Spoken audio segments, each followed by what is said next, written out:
नमस्कार दोस्तों, मेरा नाम है शिवम मिश्रा। आज मैं बात करने वाला हूँ भारत के महान दार्शनिक एवं शिक्षक, भारतीय संस्कृति के संवाहक और महान आस्थावान पुरुष डॉक्टर सर्वपल्ली राधाकृष्णन के बारे में। डॉक्टर सर्वपल्ली राधाकृष्णन का जन्म 5 सितंबर 1818 ईस्वी को त्रिवेणी गांव में हुआ था। इनके पूर्वज सर्वपल्ली गांव के रहने वाले थे, अतः वे अपने नाम के पहले सर्वपल्ली लगाते थे। यूँ तो इनके बारे में जितना कहा जाए उतना ही कम है, फिर भी आज की पीढ़ी के नए छात्रों और नए गुरुओं को उनके बारे में थोड़ी सी संक्षिप्त में जानकारी मैं देना चाहता हूँ, ताकि शिक्षकों और छात्रों के बीच की बढ़ती हुई दूरियां कम हो सकें। बस यही आशा है कि इसे सुनकर छात्र एवं गुरु दोनों ही प्रेरित होंगे। इन्होंने मद्रास के क्रिश्चियन कॉलेज में बी की कक्षा में दर्शन विषय को चुना था। 1908 में वे मद्रास प्रेसिडेंस कॉलेज में तर्कशास्त्र के विषय के असिस्टेंट प्रोफेसर नियुक्त हुए थे। डॉक्टर सर्वपल्ली राधाकृष्णन अपने छात्रों के बीच में बहुत ही लोकप्रिय थे। उनके बारे में एक किस्सा बहुत ही मशहूर है। जब वह मैसूर यूनिवर्सिटी छोड़कर कलकत्ता यूनिवर्सिटी पढ़ाने के लिए जा रहे थे, तो उनके छात्रों ने उनके लिए एक फूलों से सजी बग्घी का इंतजाम किया था और जिसके घोड़ों को हटाकर छात्रों ने खुद उसे बग्घी को खींचकर रेलवे स्टेशन तक ले गए थे। 1908 में वे मद्रास प्रेसिडेंसी कॉलेज में तर्कशास्त्र विषय के असिस्टेंट प्रोफेसर नियुक्त हुए।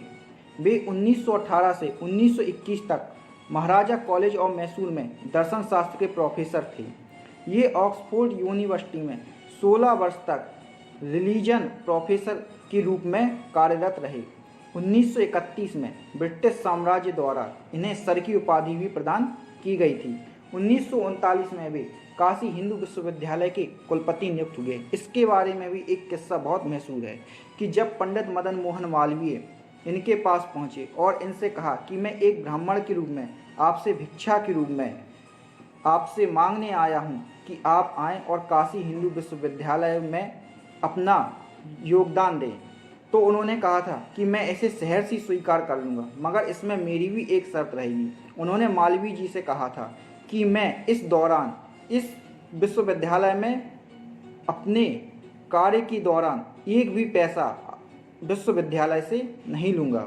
1950 में ये मॉस्को यानी कि जो रूस की राजधानी है, भारतीय राजदूत के रूप में नियुक्त हुए और इन्हीं की मेहनत और बुद्धिमत्ता के फलस्वरूप भारत और रूस मित्र बने।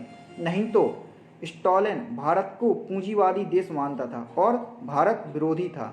ये 1952 से 1962 तक भारत के उपराष्ट्रपति रहे और 1962 में भारत के राष्ट्रपति बने।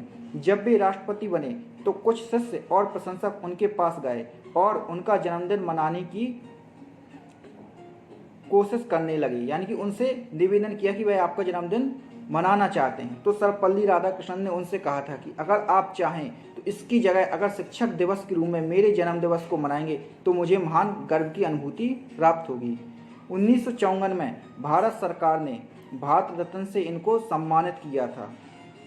इसके अलावा इन्होंने विश्व में जहाँ जहाँ भी अपने भाषण दिए हैं उसको सुनकर लोग आश्चर्यचकित हुए हैं और इस महान भारतीय शिक्षक के भाषण से सच्चे सुख और आनंद की अनुभूति को प्राप्त किया है।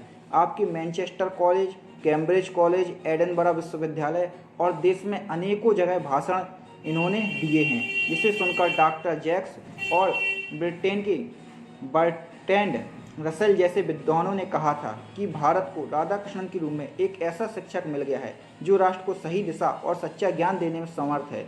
बर्ट्रैंड रसल को, जिनको खुद नोबेल पुरस्कार मिल चुका था, उन्होंने तो यहाँ तक कहा था कि कृष्णन को पाकर फिलॉसफी सम्मानित हुई है। इन्हें ब्रिटेन ने ऑर्डर ऑफ मेरिट का पद भी प्रदान किया था तथा अमेरिका सरकार द्वारा 25 फरवरी 1975 को टेम्पल्टन पुरस्कार से सम्मानित किया गया। यह पुरस्कार धर्म के क्षेत्र में उत्थान के लिए प्रदान किया जाता है। 17 अप्रैल 1975 को 86 वर्ष की उम्र में इस पुण्य आत्मा का देहावसान हो गया था। इस समय जब शिक्षा की गुणवत्ता में ह्रास हो रहा है तथा गुरु और शिष्यों के बीच की दूरियां बढ़ती जा रही हैं, ऐसे समय में भारतीय संस्कृति के संवाहक, प्रख्यात शिक्षाविद, महान दार्शनिक एवं आस्थावान पुरुष का पुण्य स्मरण गुरु और शिष्यों के संबंध में एक नई चेतना उत्पन्न कर सकता है। दोस्तों, अगर वीडियो अच्छा लगा हो तो वीडियो को लाइक एवं शेयर कर दीजिएगा एवं हमारे चैनल को सब्सक्राइब कर लीजिएगा। जय हिंद, जय भारत। नमस्कार दोस्तों।